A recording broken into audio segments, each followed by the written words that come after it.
Hi everyone, today we are going to discuss about the topic binary search. How we can implement binary search in C. So here we are writing the whole logic of the binary search in the method, in the function called as binary search. You are declaring a user-defined function, binary search, which is taking three arguments here. The first argument is array, the second argument is total number of elements, and next third argument is nothing but the key element what you have to search for in the array. Okay? So whenever you are using some function, the first thing is you have to declare that function outside the main method. The whole logic you will be writing inside you will be calling this particular function from the main. Okay, why you calling from the main? Because the program execution always starts from the main. That's why here you are calling this function, where from here the control will be transferred to this part. Okay, this is the calling function. Or else you can say function call also. Okay, this is the calling function and this is the call function.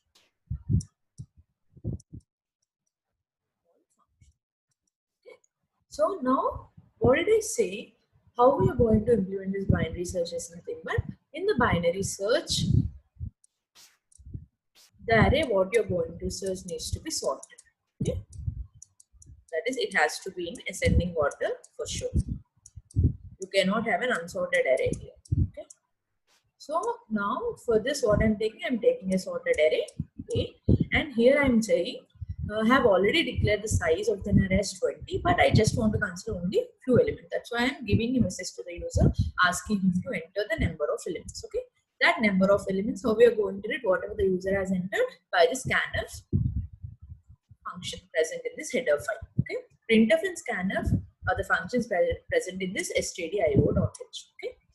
Stdio.h is nothing but a header file which stands with the name standard input output. Printf is used whenever you want to give message to the user, and scanf is used to read the input from the user whenever you want to read the input from the user. So once the user had entered how many elements is named, now what you have to do? Here we are not assigning any values initially to the array. Okay, so you are taking an empty array. Now you want to read the elements. For that you are taking a for loop here. I equals to 0, I less than n, I plus plus. I plus plus. Okay. So here I am saying that for each iteration, I just want to populate all the elements. So whenever I enter this, how many times this particular loop will be repeated? It will be repeated 5 times. Okay, 0 to 4. That is nothing but 5 times it will be incremented. Sorry, it will be iterated. So here what you're going to read all the elements, whatever. Now, which element the user want to search, that also he has to specify enter value to find. Okay, here you're giving him.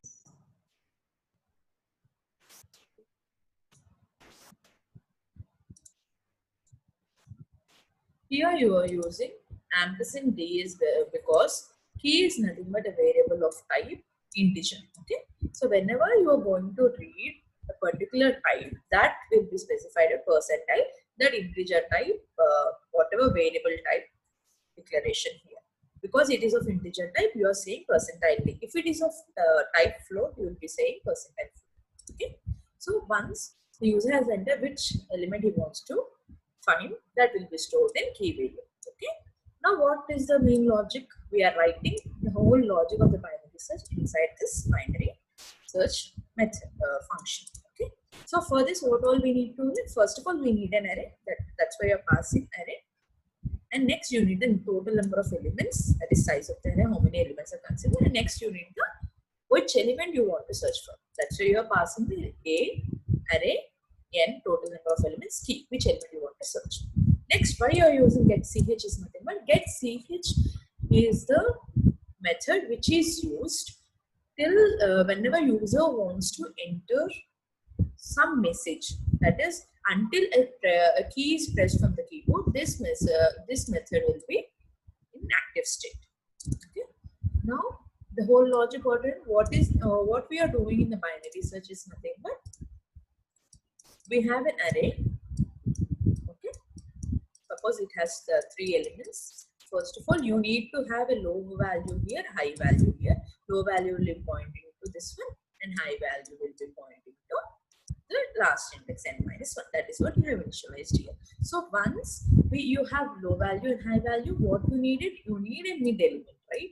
How can you calculate the mid element? That is by this formula, low plus high by 2. Okay. Till when you have to iterate this? Till when you have to perform this iteration? Till the low value is greater than the high value. That is until when the low value will be greater than the high value. That is because when that will occur is when you have passed all the elements in the array. At that time, low value will be greater than the high value. That means that you have reached the end of the array and there is no successful search. So here what you are saying, here I am specifying that mid equals to low plus high by 2, while low is less than or equals to high. And I have three cases here. One is mid is less than the key element. Whatever element I'm going to search for, I need to check with the middle element. Okay, the mid element here is 2. So it will be like A of mid is less than key is I'm going to search 36, some other element. So if I search, so here I have these elements 12, 21, 36 and 40. Now this is my key element. This is my key element. Now mid element is 21. Okay, that is A of 1. A of 1 is my 21. That is my mid element. So I have to compare 21 to 36. So if it is not, it is less than. That's why I have to, whenever the mid element is less than the search element, it indicates that whatever the element you are searching is on the right side of this particular array. Right side of this array. Right part of this array. Okay. So the high value will never change when you consider this. The low value changes. That's why you are saying low equals to mid plus 1. Mid is already 1 here, but now low value changes to 2. That's why I'm saying mid plus 1. Okay. Now once you have already got the new low value and high value, again you need to calculate this one. Mid equals to low plus high by 2. And again you will be comparing whether the low is less than or equals to high. So this will iterate till you find this condition. Till you have found a successful search, this whole thing will be repeated. Okay, that is the whole logic. These three cases you have to remember. A of mid is less than key. At that time, what you will be doing? You will be implementing the low equals to mid plus 1. If you have found a mid element, if you have found mid element is equals to the search element, what you are going to search for, then you will just specify this that particular element has been found at some location.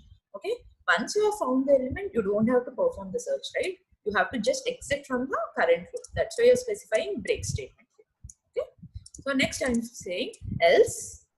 So what is else part? When the else will be executed is nothing but you have found a middle element which is not either less than the key element or it's not equal to the key element. That is A of mid is greater than the key element. That is, it is on the left part of this part. So it will be on the left part of this thing. Okay.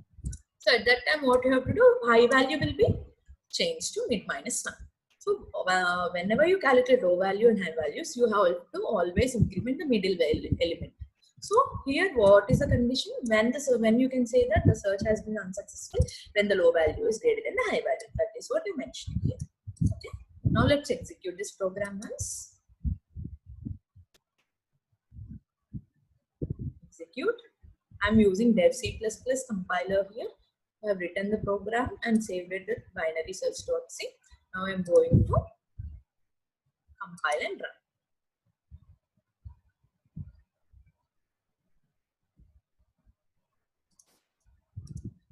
So here when I enter,